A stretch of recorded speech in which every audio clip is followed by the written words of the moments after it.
Assalamualaikum warahmatullahi wabarakatuh.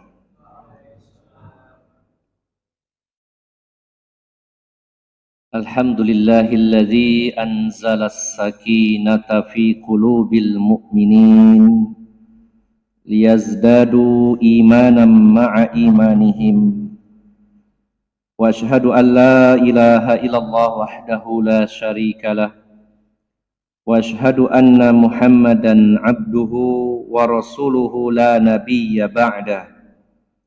Allahumma salli wa sallim wa barik ala nabiyyina Muhammadin wa ala alihi wa sahbihi ajma'in. Wa qala Allah Ta'ala fi kitabihil karim, Ya ayyuhalladzina amanu taqullaha haqqa tuqatih wa la tamutunna illa wa antum muslimun. Wa qala Allah Ta'ala aidan, يا أيها الناس اتقوا ربكم الذي خلقكم من نفس واحدة وخلق منها زوجها وبث منهما رجالا كثيرا ونساء واتقوا الله الذي تساءلون به والأرحام إن الله كان عليكم رقيبا. وقال الله تعالى أيضا يا أيها الذين آمنوا اتقوا الله وقولوا قولا سديدا يصلح لكم أعمالكم ويغفر لكم ذنوبكم ومن يطع الله ورسوله فقد فاز فوزا عظيما. أما بعد. Para alim ulama, para ustadz, para sesepuh yang senantiasa saya hormati dan saya muliakan, Bapak-bapak dan ibu-ibu, saudara-saudari jamaah Masjid Al-Mujahidin yang dirahmati Allah Subhanahu wa Ta'ala.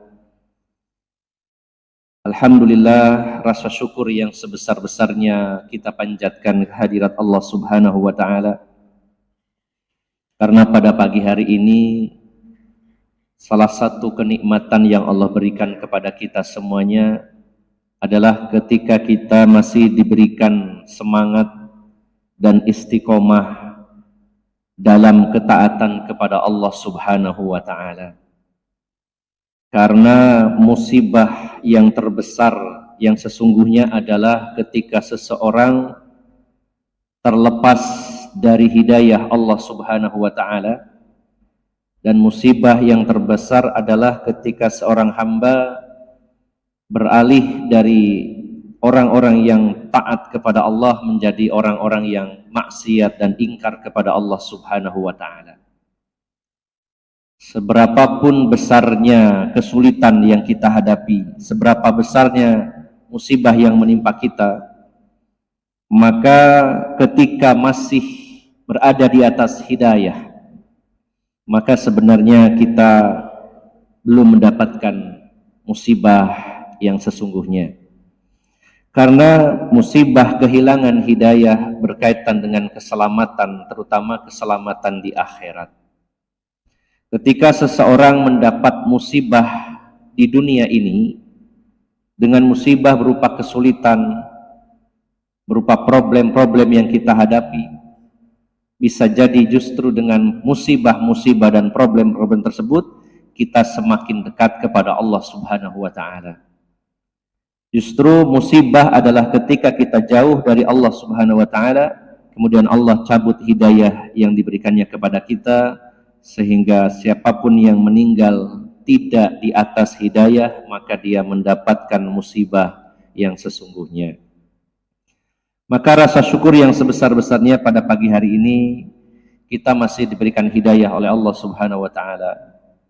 Kita masih diberikan umur, diberikan kesehatan lahir dan batin, diberikan kesempatan dan waktu luang oleh Allah Subhanahu wa Ta'ala, sehingga kita berada pada satu tempat yang dibarokahi oleh Allah, di satu acara yang dibarokahi oleh Allah, dan di waktu yang dibarokahi oleh Allah Subhanahu wa Ta'ala.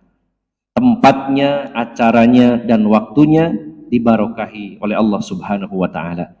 Tempatnya di salah satu rumah Allah Subhanahu wa Ta'ala, tempat yang terbaik di atas muka bumi ini. Maka orang-orang yang terbaik pula yang dipilih oleh Allah Subhanahu wa taala berada di tempat-tempat yang terbaik. Kita bersyukur kepada Allah bukan karena kita merasa paling baik dan merasa paling benar, tapi justru kita bersyukur kepada Allah ketika kita diberi rasa suka untuk mendatangi tempat-tempat yang paling baik di muka bumi ini, yaitu masjid-masjid Allah Subhanahu wa taala. Dan juga dalam kegiatan yang dibarokahi oleh Allah Subhanahu wa taala, yaitu berada di dalam majelis ilmu, dalam majelis nasihat, dalam majelis di mana dibacakan ayat-ayat Allah Subhanahu wa taala dan sabda-sabda Rasulullah sallallahu alaihi wasallam. Sebuah kegiatan yang dihadiri oleh malaikat-malaikat Allah Subhanahu wa taala. Setelah kegiatan kita tadi salat subuh berjamaah disaksikan oleh para malaikat Allah, khususnya malaikat penjaga malam dan malaikat penjaga siang. Di mana malaikat penjaga malam menghadap Allah Subhanahu wa taala dan ditanya oleh Allah, apa yang dilakukan hambaku saat kamu datang dan apa yang dilakukan hambaku saat kamu pergi? Malaikat penjaga malam mengatakan, waktu saya datang di waktu asar, mereka hamba-hambamu sedang sholat. Dan saat aku pergi, yaitu di waktu subuh, mereka sedang sholat. Sehingga dua sholat ini disebut, sholat asar dan subuh adalah al-bardain. Di mana Rasulullah bersabda, man shalla al-bardain dakhalal jannah. Siapa yang sholat bardain, sholat di waktu atau di dua waktu yang dingin, yaitu asar dan subuh, dakhalal jannah, maka dia akan masuk ke dalam surganya Allah Subhanahu wa taala. Dan juga pagi hari adalah waktu yang dibarokahi oleh Allah Subhanahu wa taala. Kita pernah didoakan oleh Rasulullah sallallahu alaihi wasallam. Beliau berdoa, Allahumma barik li ummati fi bukuriha. Ya Allah, berikan barokah kepada umatku di waktu pagi harinya. Maka ketika seseorang mengawali harinya sepagi mungkin, maka Allah berikan barokah. Apakah itu berkaitan dengan masalah dunia, apalagi masalah akhirat. Ketika seseorang berdagang, beraktivitas yang kaitannya dengan masalah bisnis, semakin pagi maka Allah berikan barokah. Apalagi kalau itu kegiatan-kegiatan yang sifatnya ukhrawi, kegiatan-kegiatan amal soleh di pagi hari, maka Allah berikan barokah insyaallah yang lebih besar lagi. Maka alhamdulillah kita syukur kepada Allah Subhanahu wa taala, kita berada di tempat yang terbaik, dalam acara yang baik dan dalam waktu yang terbaik. Bapak, Ibu, saudara-saudari jamaah yang dimuliakan Allah Subhanahu wa taala, target kita dalam kehidupan ini adalah mendapatkan ridha Allah Subhanahu wa taala. Bahkan para ulama menyatakan ridha Allah lebih tinggi nilainya daripada surganya Allah Subhanahu wa taala. Dan tentunya orang-orang yang masuk ke surga tentu diridhoi oleh Allah Subhanahu wa taala. Maka hendaknya ridha Allah ini menjadi target utama kita. Bagaimana caranya supaya kita mendapat ridha Allah Subhanahu wa taala? Maka pada kesempatan yang berbahagia ini secara singkat saya ingin menyampaikan 3 ayat secara berurutan, di mana 3 ayat ini adalah salah satu dari ketiganya adalah pilihan agar kita mendapatkan ridho Allah Subhanahu wa taala. Kita akan pilih mana yang memungkinkan untuk kita, atau kita akan menjadikan diri kita termasuk bagian dari salah satu 3 ayat ini. 3 ayat ini secara berurutan yaitu terdapat di dalam surat Al-Hasyr, surat 59. Mulai ayat yang ke-8, 9, dan ke-10. Di ayat yang ke-8, Allah Subhanahu wa ta'ala berfirman, lil fuqara'il muhajirin alladzina ukhriju min diyarihim wa amwalihim yabtaghuna fadlan minallahi wa ridwana wa yansuruna allaha wa rasulah ulaika humus shadiqun. Dan harta rampasan perang itu, karena di ayat sebelumnya membahas tentang harta rampasan perang. Harta rampasan perang itu untuk orang-orang fakir dari kalangan muhajirin. Kata kuncinya adalah al-muhajirin. Siapa al-muhajirin? Alladzina ukhriju min diyarihim wa amwalihim yabtaguna fadlan minallahi wa ridwana wa yansurunallaha wa rasulah. Ulaika humus shadiqun. Al-Muhajirin yaitu sahabat-sahabat Nabi Shallallahu Alaihi Wasallam yang ikut hijrah dari Mekah ke Madinah.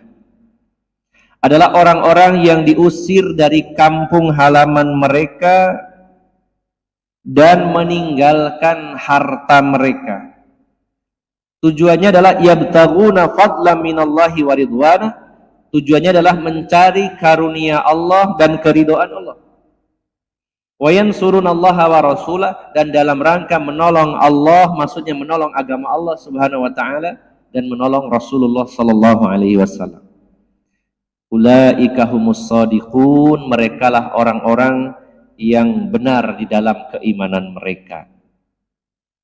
Bapak Ibu saudara-saudari yang dimuliakan Allah Subhanahu wa taala, definisi sahabat adalah orang-orang yang berjumpa dengan Rasulullah sallallahu alaihi wasallam lalu beriman kepada beliau dan meninggal di atas keimanan. Ada 3 syarat seseorang disebut sahabat Nabi. Yang pertama, bertemu dengan Rasulullah. Yang kedua, beriman kepadanya. Dan yang ketiga, meninggal di atas iman. Kalau salah satu syarat ini hilang, maka tidak termasuk kategori sahabat Nabi Sallallahu Alaihi Wasallam. Ada orang yang berjumpa dengan Rasulullah Sallallahu Alaihi Wasallam, tapi tidak beriman dan tidak meninggal di atas iman. Contohnya Abu Lahab. Bahkan beliau adalah salah satu paman Rasulullah Sallallahu Alaihi Wasallam. Contohnya Abu Jahal. Bertemu Rasulullah SAW dan tidak beriman, meninggal tidak di atas iman. Tidak ada seorang ulama pun yang mengatakan Abu Jahal dan Abu Lahab adalah sahabat Nabi SAW, walaupun bertemu dengan Rasulullah Muhammad SAW. Kemudian juga ada orang yang bertemu Rasulullah SAW, beriman kepadanya, tapi di tengah jalan dia murtad, keluar dari agama Allah dan meninggal di atas kekufuran, maka tidak dikategorikan sebagai sahabat Nabi Shallallahu Alaihi Wasallam. Dan Bapak Ibu jamaah sekalian, kita mengenal nama sahabat Muhajirin karena Allah sendiri yang memberikan nama itu. Yang perlu kita garis bawahi adalah bahwa betapa besar perjuangan para sahabat Muhajirin.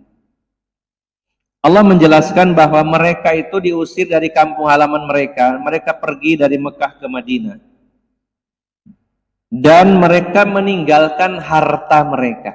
Ini bukan perkara mudah Bapak Ibu jamaah sekalian. Seseorang yang sudah mapan, sudah menetap di satu kawasan, lalu harus pergi dari kawasan itu dan pergi ke tempat yang sebenarnya belum jelas bagaimana masa depan mereka dalam sisi dunia. Masa depan mereka dari sisi dunia. Kalau dari sisi akhirat jelas, mengikuti Rasulullah SAW, mencari karunia Allah, kemudian mencari keridhoannya dan menolong Allah dan Rasulnya. Tapi kalau dari sisi dunia, para sahabat waktu itu tidak berpikir nanti di sana bagaimana saya dan keluarga saya. Karena apa? Harta yang selama ini mereka miliki ditinggalkan di Mekah. Dan itu disita oleh orang-orang musyrikin Mekah waktu itu. Yang dibawa hanya sekedarnya saja. Maka mayoritas para sahabat Muhajirin adalah orang-orang fakir, orang-orang miskin. Mengawali hidup di Madinah dari nol kembali. Bisa dibayangkan Pak, meninggalkan kampung halaman, meninggalkan rumah yang tidak sempat dijual tentunya, meninggalkan toko yang sudah dimiliki sekian lama dan jadi salah satu sebab sumber rezeki, ditinggalkan total. Tidak mungkin bawa rumah, tidak mungkin bawa toko, tidak mungkin bawa hewan ternak, tidak mungkin bawa misalkan tanah, kebun dan lain-lain, tidak bisa. Dan peristiwa hijrah adalah peristiwa yang sifatnya mendadak. bukan yang direncanakan beberapa tahun sebelumnya, nanti tahun sekian kita pindah, sehingga siap-siap ya, yang punya harta segera dijual, kemudian nanti dibawa uangnya lalu dibelikan harta di Madinah. Tidak seperti itu, sifatnya mendadak. Ketika kondisi sudah sangat mendesak, Allah perintahkan Rasulullah SAW dan para sahabat itu hijrah, sehingga yang dibawa adalah harta yang bisa dibawa dan secukupnya saja.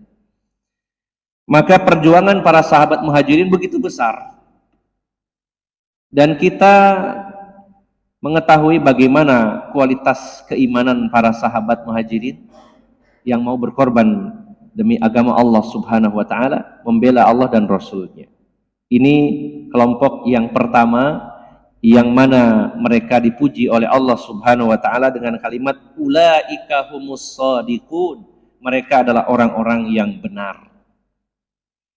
Kemudian di ayat yang ke-9, walladzina tabawwa'u ad-dara wal imana min qablihim yuhibbuna man hajara ilaihim wala yajiduna fi sudurihim hajatan mimma utu wa yu'thiruna ala anfusihim walau kana bihim khasasah wa may yuqa syuhha nafsihi fa ulaika humul muflihun.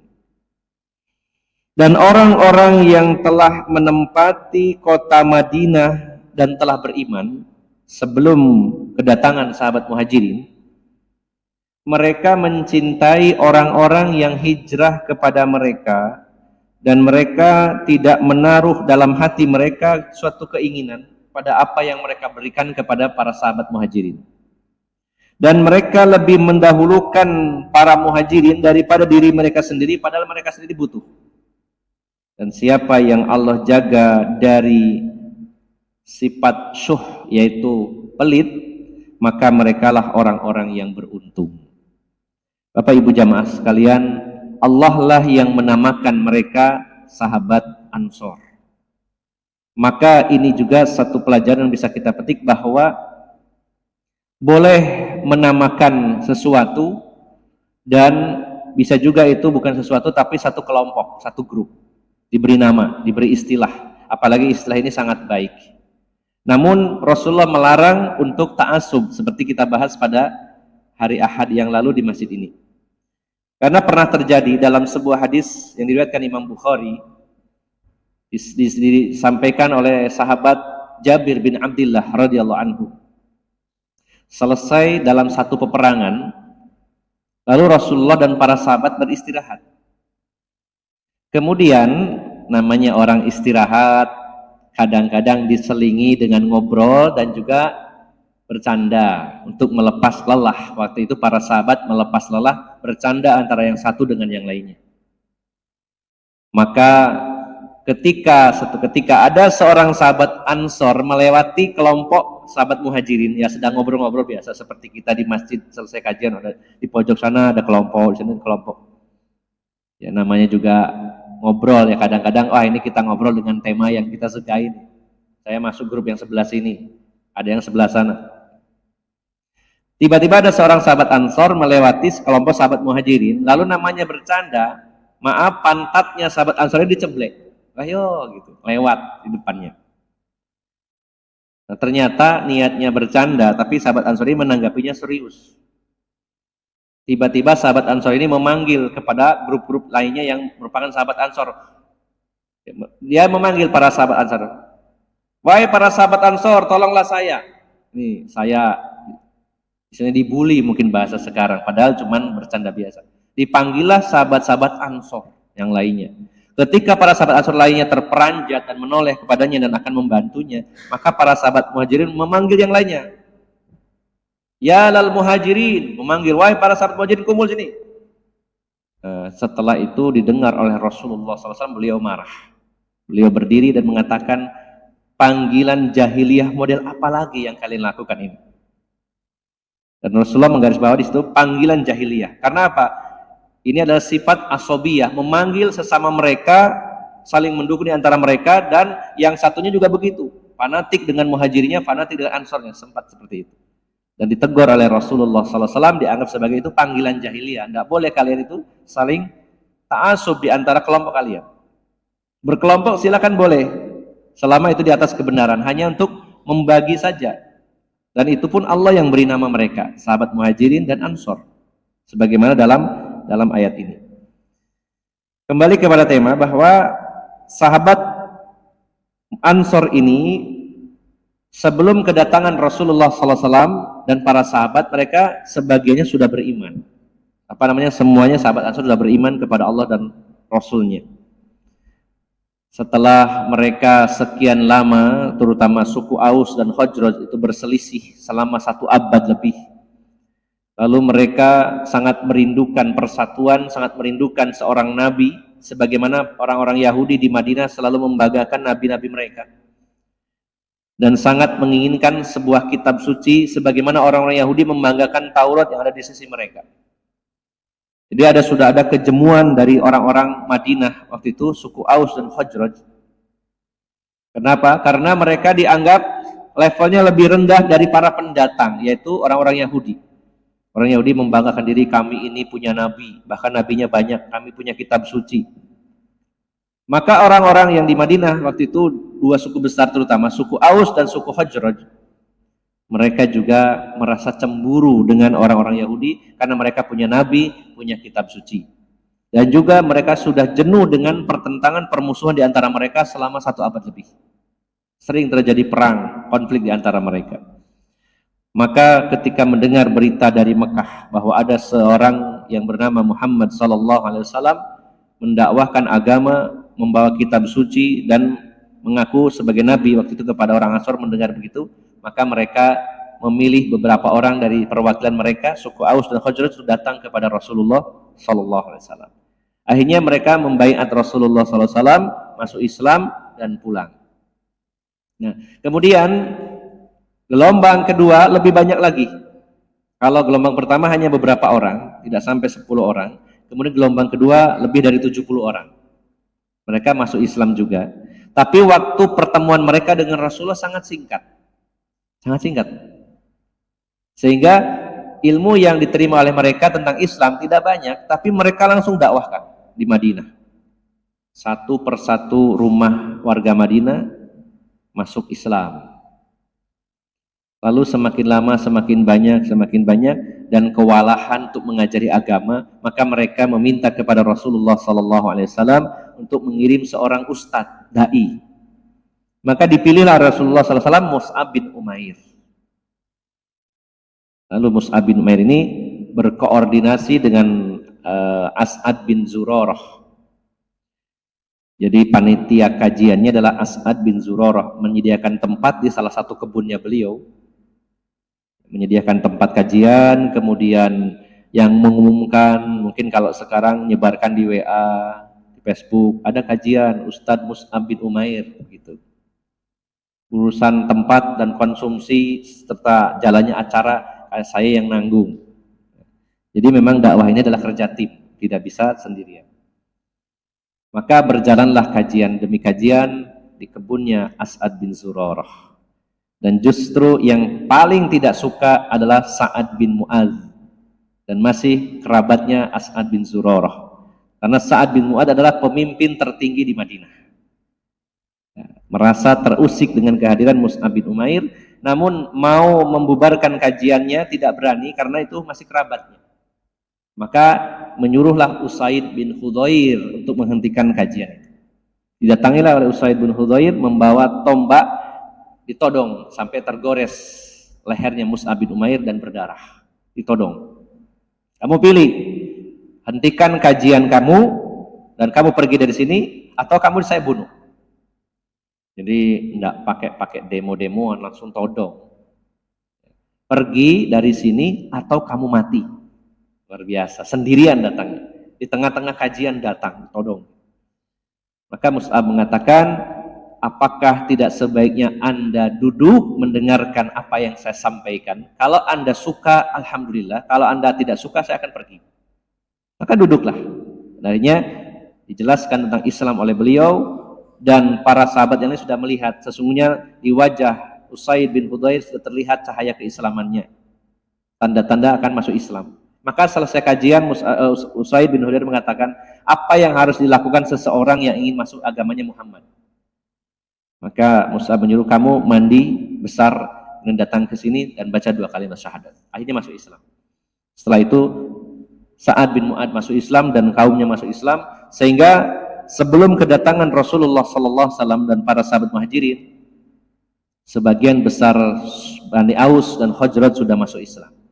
Makanya Allah menyatakan walladzina tabawwa'ud dar wal imana min qablihim. Dan orang-orang yang menempati kota Madinah dan mereka beriman sebelum kedatangan para sahabat Muhajirin, dan mereka adalah para sahabat Ansor. Nah, karakter sahabat Ansor dalam ayat ini, yuhibbuna man hajara ilaihim, subhanallah. Mereka sangat mencintai para sahabat Muhajirin yang datang kepada mereka. Tidak ada sedikit pun rasa, waduh ini rombongan datang, bagaimana ini mengatasi kedatangan mereka. Tidak sama sekali, mereka sangat antusias. Bahkan mereka menunggu dengan ada yang naik ke pohon, naik ke bangunan yang tinggi ini, mengikuti. Mana ya ini Rasulullah dan para sahabat Muhajirin kok belum datang? Mereka menunggui begitu lama, menanti kedatangannya. Dan dari kejauhan begitu melihat Rasulullah SAW dan Abu Bakar, Masya Allah, mereka begitu bersuka cita. Sampai para sahabat Nabi SAW, di antaranya sahabat Anas bin Malik mengatakan, hari di mana kedatangan Rasulullah SAW ke Madinah, kami seolah melihat segala sesuatu bercahaya, seolah melihat segala sesuatu bercahaya, karena saking senangnya. Dan di hari di mana wafatnya Rasulullah SAW, maka kami melihat segala sesuatu seolah-olah gelap. Itu kondisi para sahabat Nabi SAW. Bagaimana tidak para sahabat Muhajirin, para sahabat Ansor, tentu sangat bahagia dengan kedatangan Rasulullah SAW yang diikuti oleh para sahabat Muhajirin. Masya Allah. Dan sejarah mencatat bagaimana cintanya sahabat Ansor kepada para sahabat Muhajirin setelah Rasulullah SAW membangun masjid. Jadi langkah pertama beliau datang ke Madinah mencari lokasi untuk dibangun masjid, lalu dibangunlah Masjid Nabawi. Kemudian setelah membangun masjid, langkah kedua Rasulullah mempersaudarakan ta'akho antara sahabat Muhajirin dan Ansor. Disatukan. Satu orang dengan satu orang bersaudara, satu orang lagi dengan satu orang bersaudara, terus begitu. Dan apa yang dilakukan oleh para sahabat Ansor? Mereka memberikan apa yang mereka miliki, mereka tawarkan. Saya punya rumah 2, silakan kamu pilih yang mana. Disuruh milih sendiri. Ini kan levelnya luar biasa, Pak. Level yang sangat tinggi, ngasih rumah. Saya punya 2 kebun, atau ada kebun-kebun, kita bagi 2. Kamu pilih yang mana, silakan. Bahkan di antara mereka ada yang punya istri lebih dari 1, ini yang berat. Kalau kamu barangkali nggak punya istri, nah, daripada nyari susah-susah, saya ceraikan salah satu istri saya, kamu nikahi. Gimana Pak itu Pak, perasaannya? Mereka sangat besar cintanya di antara mereka. Dan para sahabat Muhajirin pun tidak semuanya lantas aji mumpung. Waduh, ini dari Mekah ini 0, ninggalkan semua harta di sana, nggak punya apa-apa, lalu ada yang nawari ini rumah, ini tanah, ini modal. Mereka tidak serta-merta langsung semua di antara mereka lalu menerimanya. Contohnya Abdurrahman bin Auf. Ketika ditawari ini rumah, ini tanah, beliau apa ya jawabannya? Tunjukkan kepada saya di mana pasar. Tunjukkan kepada saya di mana pasar. Ditunjukkanlah pasar. Kemudian dihidupkanlah ekonomi. Diperintah oleh Rasulullah SAW, hidupkan pasar Ukaz. Baik Abdurrahman bin Auf, hidupkan pasar itu. Maka beliau menyewa lapak, beberapa lapak, dan beliau tempati salah satu lapaknya, dan lapak lainnya disewakan kepada para sahabat yang lain. Ayo kita jualan di sini. Dan apa yang terjadi? Para konsumen secara berangsur-angsur berpindah kepada para pedagang muslim, karena waktu itu ketika membeli kepada orang Yahudi seringkali timbangannya kurang. Dan para pedagang muslim justru melebihkan timbangan.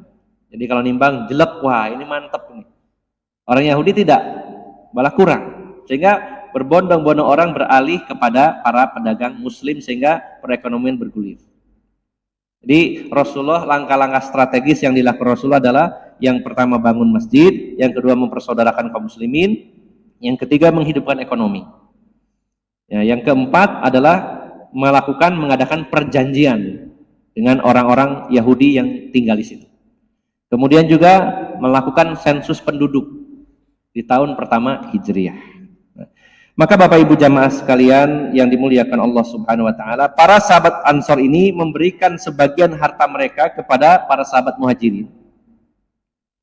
Dan Allah menyatakan wala yajiduna fi sudurihim hajatam mimma utu.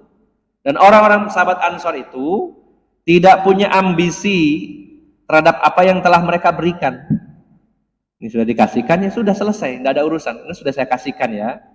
Tidak ada rasa sedikit pun, waduh, kok saya kasih begitu banyak, oh, eman ya. Ada harapan-harapan, tidak ada. Kasih, selesai. Sudah saya kasih, ini jadi milik kamu, sudah urusannya selesai. Tidak ada keinginan sedikit pun dari apa yang mereka berikan kepada para sahabat Muhajirin. Dan mereka bahkan lebih mendahulukan kepentingan para sahabat Muhajirin daripada diri mereka sendiri, walaupun mereka butuh. Bagaimana ayat ini berkaitan dengan kisah seorang sahabat Nabi dari kalangan Ansor, di mana Rasulullah SAW kedatangan seorang tamu, kemudian Rasulullah menawarkan, siapa yang akan menjamu tamu saya? Para ulama menjelaskan tentang hukum menghormati tamu. Ketika tamu itu datang ke rumah kita, maka kita harus menjamunya sesuai kemampuan. Dan kalau tidak mampu, tawarkan kepada saudara kita. Ada nggak di antara Anda yang siap menampung tamu saya? Kalau betul-betul nggak ada persediaan makanan, nggak ada yang bisa disuguhkan. Dan itu betul-betul Rasulullah tidak punya. Siapa di antara para sahabat Anda yang mau menjamu tamu saya? Maka ada seorang sahabat Ansor yang angkat tangan, saya Rasulullah. Dan ternyata yang menampung ini bukan orang kaya. Datang ke rumah bersama tamu ini, kemudian bertanya kepada istrinya, adakah makanan malam ini untuk tamu kita? Kata istrinya, ada mas, tapi jatahnya kita dan anak-anak. Ah, sudah, nggak apa-apa, kita dan anak-anak besok saja, ini untuk tamu kita. Dan karena terbatas jumlahnya, hanya cukup untuk satu orang, ya sudah, kita buat strategi ya supaya tamu kita kenyang, tapi kita tidak usah makan, tapi pura-pura makan. Caranya adalah ketika makanan itu disiapkan, siapkan piring yang kosong, kemudian pura-pura kita nendang lampu sehingga mati lampunya. Ya, padam listriknya. Kalau sekarang listriknya mati, daripada nunggu lama memperbaiki ini, silakan dimakan. Keburu Anda lapar, makanya kita makan. Jadi pura-pura seperti makan padahal piringnya kosong demi tamunya. Dan akhirnya sahabat Ansor ini tidur dalam keadaan lapar bersama istri dan anak-anaknya. Kemudian salat subuh berjamaah dengan sahabat yang jadi tamu tadi, dan di pintu masjid dipeluk oleh Rasulullah SAW. Wahai sahabatku, tadi malam malaikat Jibril datang kepadaku dan menceritakan apa yang kamu lakukan dan Allah mencintai kamu. Wa yu'thiruna ala anfusihim walau kana bihim khassasah. Kamu lebih mendahulukan saudara kamu daripada dirimu sendiri padahal dirimu butuh. Maka siapa yang dijaga dari sifat pelit, merekalah orang-orang yang mendapatkan keberuntungan. Nah, Bapak Ibu jamaah sekalian, ayat yang ke-8 dan ke-9 Allah menjelaskan tentang sahabat Muhajirin dan Ansor, dan kita tidak mungkin menjadi bagian dari mereka. Tidak bisa menjadi sahabat Muhajirin, tidak bisa menjadi sahabat Ansor. Kesempatan itu sudah tertutup bagi kita, tidak ada. Maka pilihannya bagi kita adalah yang ketiga, yaitu ayat yang ke-10. Ayat yang ke-10.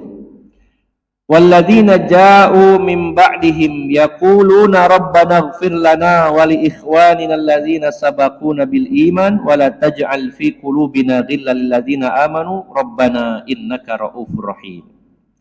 Dan orang-orang yang datang setelah mereka di sini sahabat Ansor, Muhajirin dan Ansor.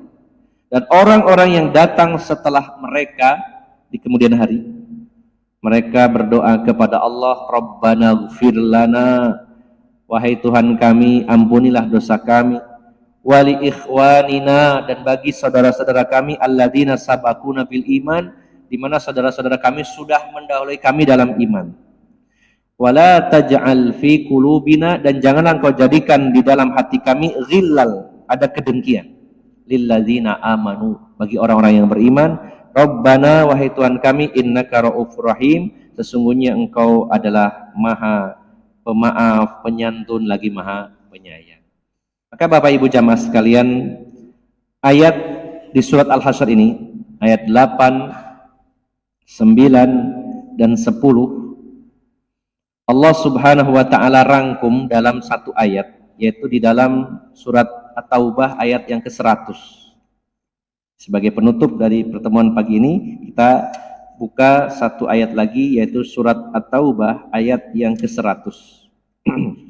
Allah Subhanahu wa ta'ala berfirman, was-sabiqunal awwaluna minal muhajirin wal ansar walladzina ittaba'uuhum bi ihsan radhiyallahu anhum wa radu'an wa a'adda lahum jannatin tajri tahtahal anharu khalidina fiha abada zalikal fawzul azim. Dan orang-orang yang mendahului dalam iman, orang-orang yang terdahulu dalam iman dari kalangan muhajirin dan ansor, dan orang-orang yang mengikuti mereka dengan baik, maka Allah ridho kepada mereka dan mereka ridho kepada Allah. Target kita mendapat ridho Allah. Siapa dalam ayat ini yang mendapatkan ridho Allah? Orang-orang yang terdahulu dalam iman dari kalangan sahabat muhajirin dan ansor. Kemudian pilihannya bagi kita yang ketiga, dan orang-orang yang mengikuti mereka, jejak langkah mereka. Bagaimana cara mereka beragama, kita ikuti. Rasulullah sudah menegaskan dalam hadis Bukhari Muslim, khairul quruni qarni, sebaik-baik generasi adalah generasiku, Rasulullah dan para sahabat. Dan Rasulullah menyebutkan sunnah Nabi dan sunnah khulafaur rasyidin, sunnahnya para sahabat adalah sunnah yang sama, bukan yang berbeda. Sehingga ketika kita mengikuti para sahabat, itu artinya mengikuti Rasulullah SAW. Rasulullah menyatakan, fa innahu man ya'ish minkum fasayara ikhtilafan katsira fa alaikum bisunnati wa sunnatil khulafa'ir rasyidin al mahdiyyin tamassaku biha wa 'addu 'alaiha bin nawajid. Siapapun di antara kalian yang hidup lebih panjang, lebih lama, akan menyaksikan perselisihan yang banyak di tubuh kaum muslimin. Akan menyaksikan perpecahan yang sangat banyak di tubuh kaum muslimin. Kalau sudah terjadi seperti itu, fa'alaikum bisunnati, maka wajib atas kalian berpegang teguh dengan sunnahku. Wa sunnatil khulafa'ir rasyidin, dan sunnahnya khulafa'ur rasyidin. Itu empat khalifah, Abu Bakar, Umar, Utsman, Ali. Dan ini adalah para sahabat Nabi Shallallahu Alaihi Wasallam.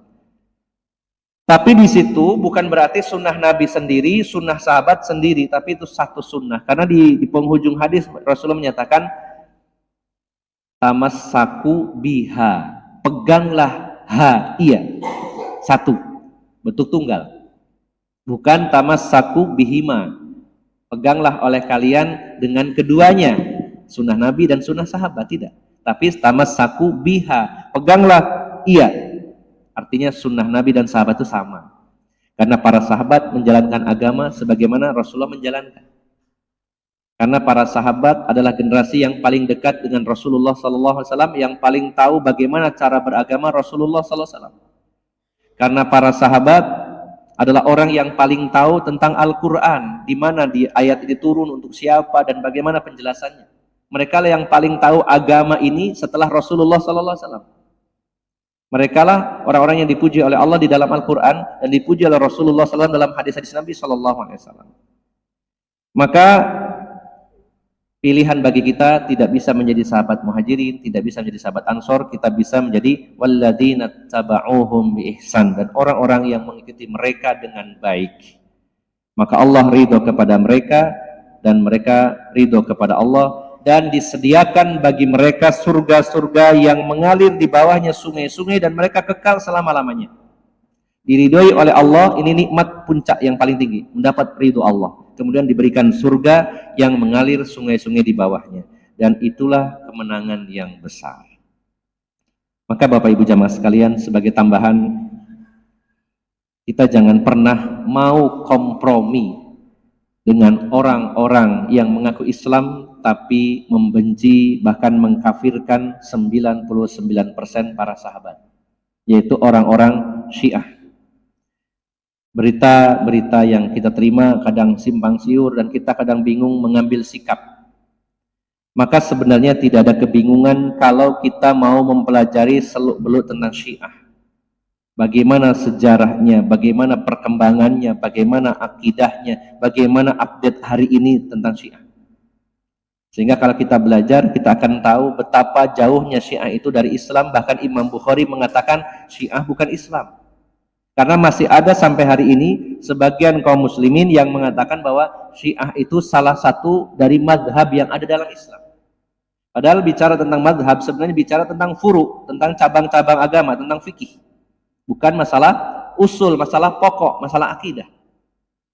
Maka kita wajib mengenal tentang Syiah agar kita tidak terkena syubhatnya orang-orang Syiah. Bagaimana Syiah Itsna Asyariyah? Ya, Itsna Asyariyah berarti pengikut 12 imam, atau lebih dikenal dengan nama Syiah Imamiyah, atau yang lebih dikenal pada hari ini sebagai Syiah Rafidhah. Bahkan akhirnya menjadi sebutannya Syiah. Walaupun Syiah itu banyak sektenya, tapi hari ini ketika orang mengatakan Syiah, maka yang paling besar, yang paling bertahan adalah Syiah Rafidhah alias Syiah Imamiyah alias Syiah Itsna Asyariyah, yang meyakini adanya 12 imam, yang 11 sudah muncul, yang satu masih ditunggu. Mereka memiliki keyakinan akidah bahwa siapapun yang tidak memilih Ali bin Abi Thalib setelah meninggalnya Rasulullah SAW, maka mereka adalah para pengkhianat dan mereka adalah orang yang murtad dan keluar dari Islam. Sementara para sahabat memilih Abu Bakar setelah Rasulullah SAW, kemudian Umar, kemudian Utsman. Sehingga orang-orang Syiah mengkafirkan Abu Bakar, Umar, Utsman, dan seluruh sahabat yang mendukung 3 khalifah. Yang mendukung siapa? Ya semua sahabat tentunya. Karena mereka menganggap, oh harusnya setelah sepeninggalan Rasulullah yang menggantikan Rasulullah adalah Ali, bukan 3 sahabat. Makanya mereka punya akidah bahwa Abu Bakar dan Umar adalah 2 berhala Quraisy, sampai mengatakan demikian. Dan ini bukan sebuah tuduhan. Kita tidak pernah menuduh. Kalau kita mempelajari referensi dari mereka sendiri, kita mengatakan demikian karena referensi dari mereka sendiri. Silakan, banyak kitab dan buku-buku yang bisa kita baca yang ilmiah, di mana kita mengatakan Syiah demikian itu adalah dari mereka sendiri, jelas referensinya, jelas dari kitab mana diambil. Maka akidah mereka Syiah Itsna Asyariyah adalah mereka mengatakan siapapun yang mengangkat Abu Bakar, mengangkat Umar, mengangkat Utsman, mereka adalah para pengkhianat, orang-orang yang murtad, dan mereka adalah orang-orang kafir. Lantas bagaimana bisa kita berkompromi, menyatu, sementara kita ingin menjadikan diri kita adalah orang-orang yang mengikuti para sahabat, walladzina taba'uhum, dan orang-orang yang mengikuti mereka para sahabat. Sementara di sisi lain kita ingin bersatu dengan orang yang membenci, melaknat, mengkafirkan para sahabat Nabi. Ini bagaimana cara menyatukannya? Tidak mungkin. Ini bukan perselisihan yang bisa dikompromikan sama sekali. Bagaimana bisa yang satu mencintai, memuliakan, mengikuti, yang lain mengkafirkan, membenci, melaknat? Tidak mungkin bersatu. Hanya saja Syiah memang punya akidah yang bernama taqiyah, yaitu berpura-pura. Bagaimana sejarah telah mencatat Rafsanjani ketika berdialog dengan Yusuf Qaradawi pelintat-pelintut. Bagaimana Khomeini ketika berdialog di acara-acara televisi pelintat-pelintut, tidak menampakkan tentang kebenciannya kepada para sahabat. Karena inilah salah satu akidah Syiah, yaitu taqiyah, menyembunyikan kesyiahan mereka. Baru pada saat yang memungkinkan mereka akan muncul. Maka mari kita bersama-sama mengkaji, mempelajari berbagai macam penyimpangan agar kita tidak terjatuh ke dalamnya. Maka bagaikan timur dan barat, ketika kita memiliki akidah bahwa para sahabat adalah manusia terbaik setelah Rasulullah SAW, bahwa para sahabat adalah generasi terbaik, bahwa para sahabat harus diikuti, akan berbalik jauh bagaikan timur dan barat dengan orang-orang yang mengkafirkan, melaknat, menghina sebagian besar para sahabat Nabi, dalam hal ini orang-orang Syiah. Maka alhamdulillah beberapa waktu yang lalu para petinggi di Muhammadiyah sempat menerima tamu dari tokoh-tokoh Syiah dan banyak masukan, nasihat dari para dai di lapangan agar hati-hati dengan orang-orang seperti Syiah. Walaupun alasannya menghormati tamu, bahkan tamu itu kalaupun non-muslim harus dihormati, tapi apakah kita tidak punya hak untuk menerima atau menolak tamu kita? Karena kalau tamu itu suka menghina ibu kita nggak akan menerimanya. Mencaci maki, menghina. Siapa ibu kita? Di antaranya Ummul Mukminin Aisyah radhiyallahu anha. Para istri Rasulullah sallallahu alaihi wasallam sepeninggalan Rasulullah haram dinikahi oleh siapapun dari kaum muslimin. Dan Allah menjadikan statusnya para istri Rasulullah SAW adalah ummahatul mukminin, ibunya kaum mukminin, ibu kita. Status ibu tidak bisa dinikahi. Maka Aisyah radhiyallahu anha adalah salah satu ummahatul mukminin, ummul mukminin Aisyah. Bagaimana akan menerima tamu orang yang menghina ibu kita? Beberapa waktu yang lalu di Inggris, para pengikut Syiah di Inggris merayakan tambahan satu perayaan, yaitu merayakan digantungnya Aisyah di atas neraka, di dalam api neraka. Itu diperingati oleh mereka. Ini adalah sebuah penghinaan, pelecehan kepada ibu kita Ummul Mukminin Aisyah radhiyallahu anha. Mudah-mudahan para tokoh kita, masyarakat kita terbuka alam pikirannya. Kita memang tidak suka berselisih, kita tidak suka perpecahan, tapi ketika ada orang yang menyimpang dari garis kebenaran dan bertentangan dengan apa yang kita yakini, ya kita tidak mungkin akan menyatu dengan mereka, apalagi itu dalam urusan-urusan yang sifatnya usuluddin, pokok-pokok agama ini. Maka kesimpulannya Bapak Ibu jamaah sekalian, kita tidak akan bisa menjadi sahabat muhajirin maupun sahabat ansor, maka kita bisanya menjadi pilihan yang ketiga, walladzina taba'uhum bi ihsan, mengikuti jejak langkah mereka, bagaimana cara mereka para sahabat beragama, disitulah kita beragama. Dan kepada para pembenci, para penghina, para sahabat, kita menyatakan permusuhan secara tegas. Demikian Bapak Ibu jamaah sekalian, semoga bermanfaat dan mohon maaf atas segala kekurangan. Aqulu qawli hadza wa astaghfirullah li wa lakum wa akhiru da'wana anil hamdulillahi rabbil alamin. Subhanakallahumma wa bihamdika asyhadu an la ilaha illa anta astaghfiruka wa atubu ilaik. Wassalamualaikum warahmatullahi wabarakatuh.